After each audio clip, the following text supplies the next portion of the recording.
Hi, this is J Coins Pounds. So I'm going to talk to you today about decimal coins and decimalisation and pre-decimal coins. So what I mainly collect is pre-decimal coins because they're actually older and they're more valuable. Some of it is the ones that we can spend now. Even when Queen Elizabeth died, this was Queen Elizabeth, we can still use her coins. So you can use them.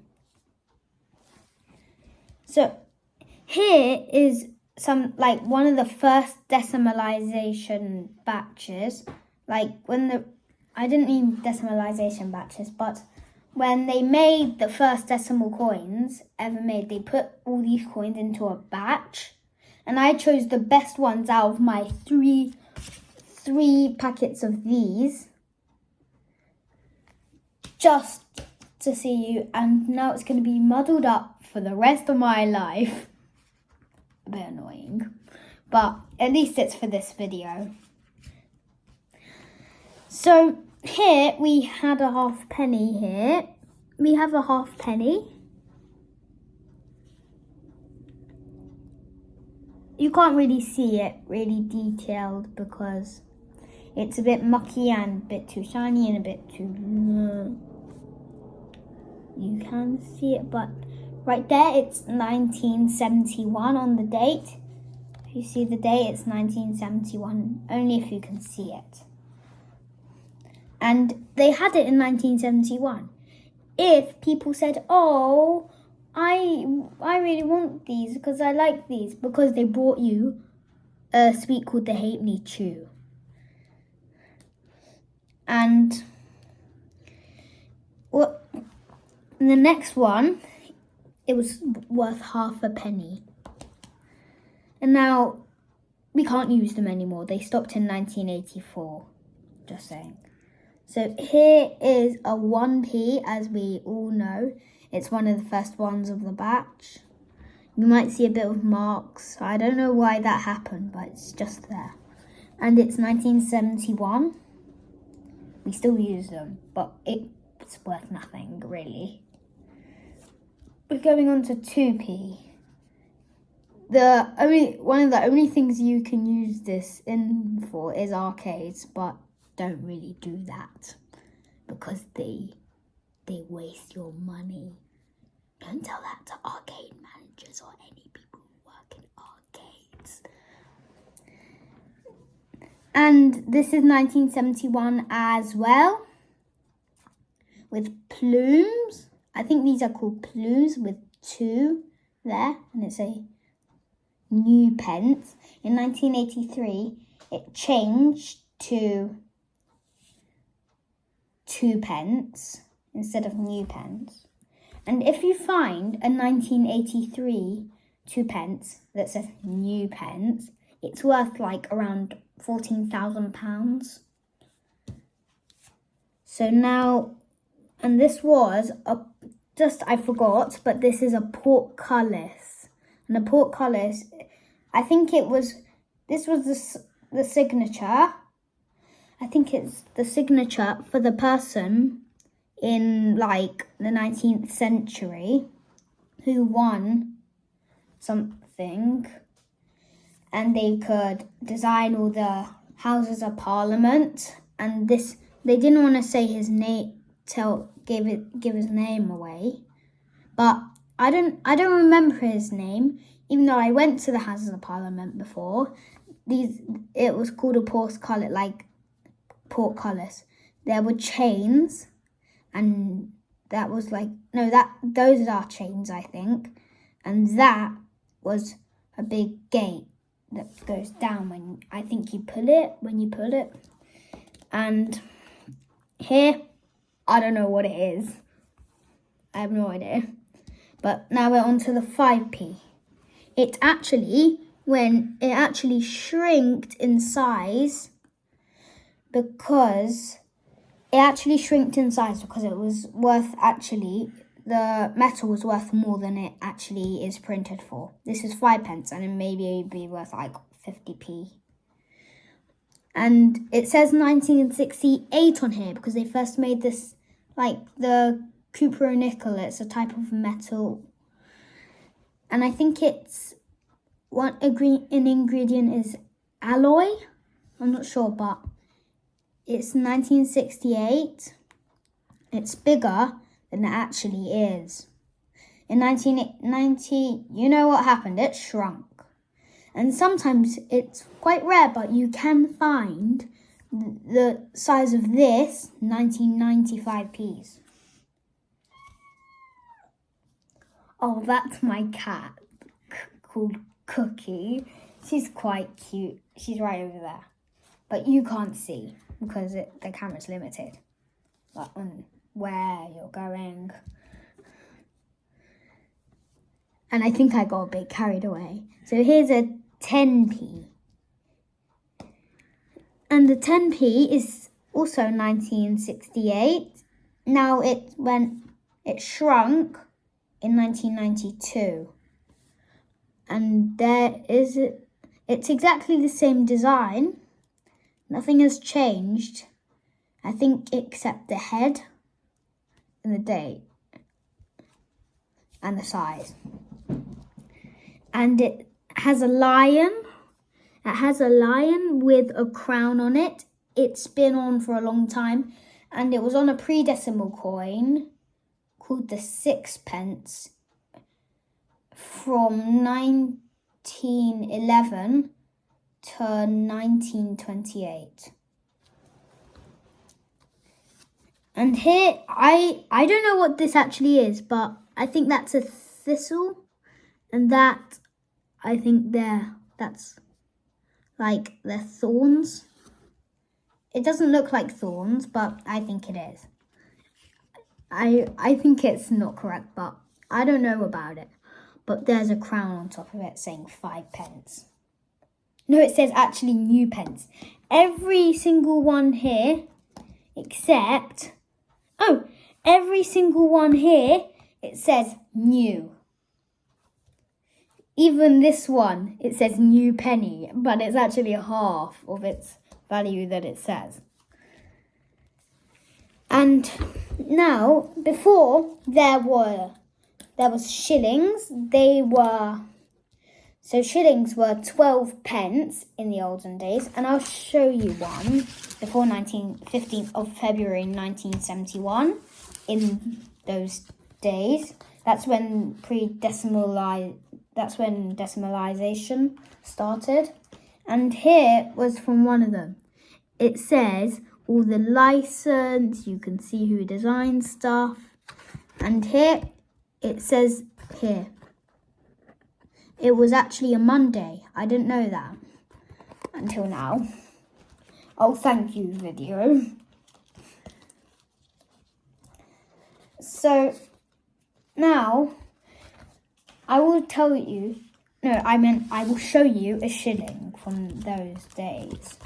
And those days, no, I didn't mean those days, but here's one from 1787. It's not in a very good condition. I got a big profit I bought it for. You might not see the date, but it shows George III. You can barely see it. You can see III in Roman numerals.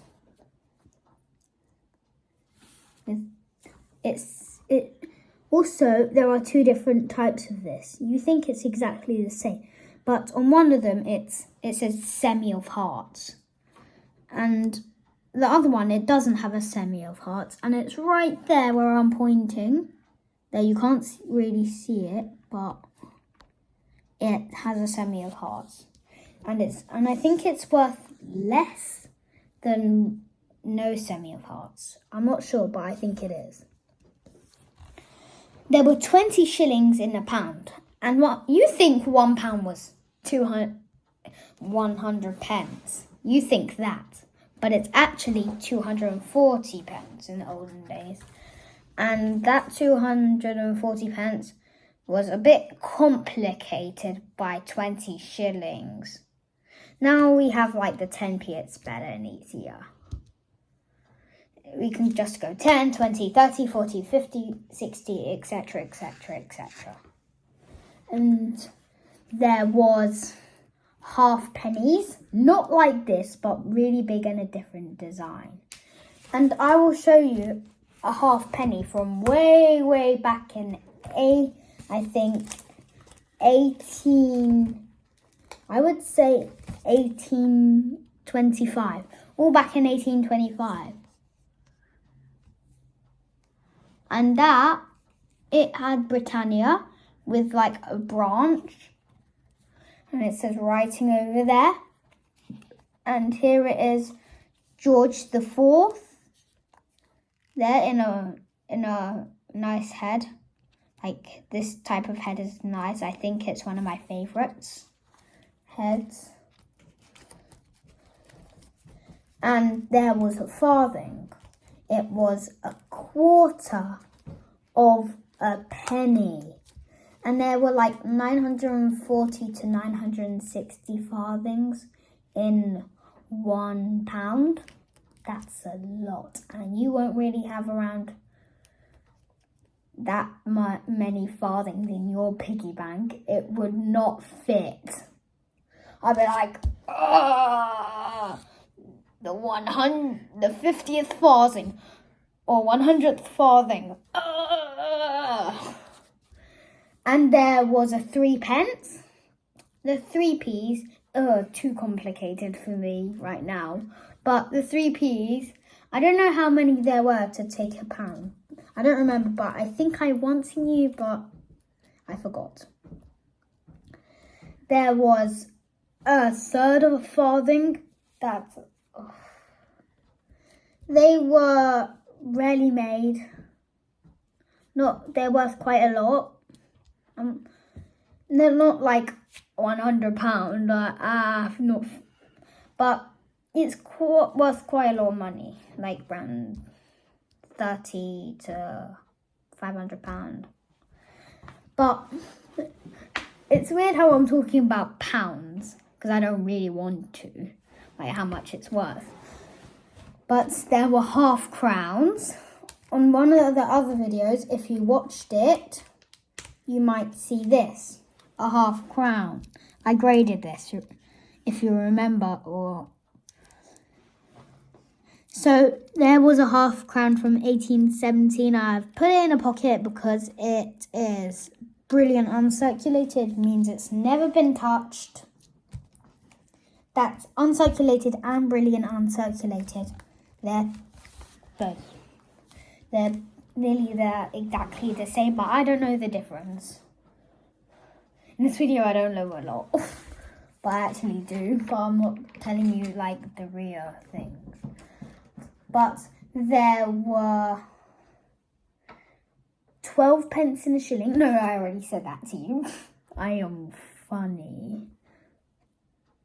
Also, you might hear some rustling noise because I found my cat just looking at it. This is the cat. Yeah, say hello to YouTubers. Say hello to all the YouTube watchers. Hey, look. And there were crowns. It's worth 60p. And I'd say like £3 in a pound in those days. You'd have 3 crowns. 3 crowns for £1. That's 240p. And if we had this currency, it would be 2 in a pound. And we'll get 20p extra, £1.20. Yay! But I will... Oh, you might remember that because I did that in the graded one. There were... what was it? Half farthings. I have one. I will show you. They are quite good.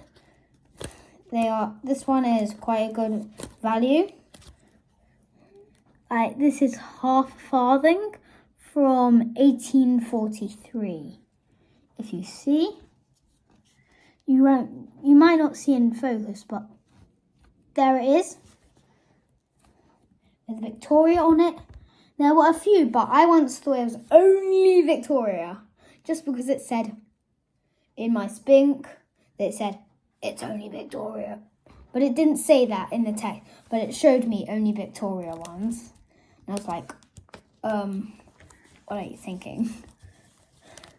There were 3 halfpences. They were worth like nothing in those days. It is like, I think a third of a halfpenny. A third of a halfpenny. I've got one in here, but it's hard to get out because they're so tiny.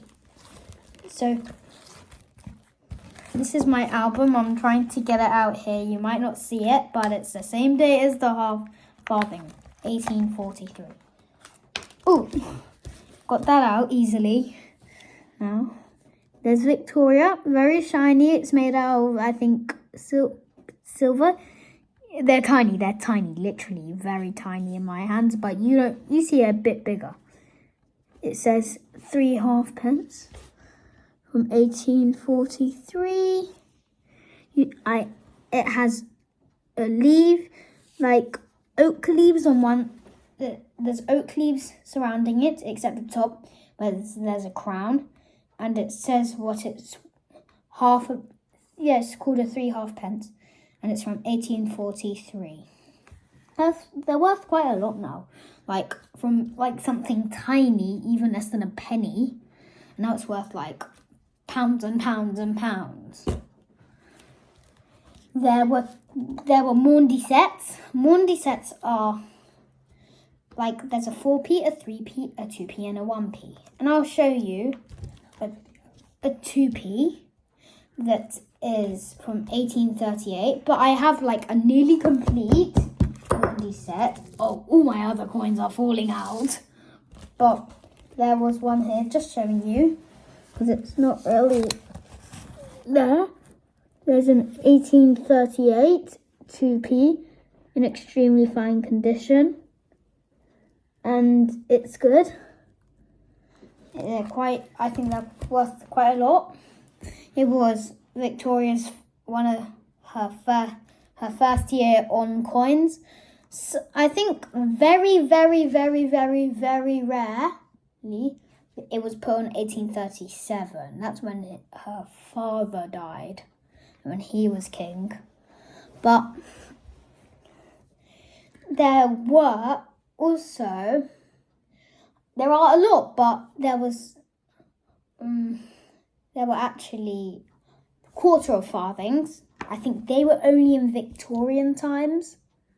And they had to be, this is like a farthing, but actually, I think it's worth a farthing, but it's a bit like, it messes up my mind with the quarter of a farthing.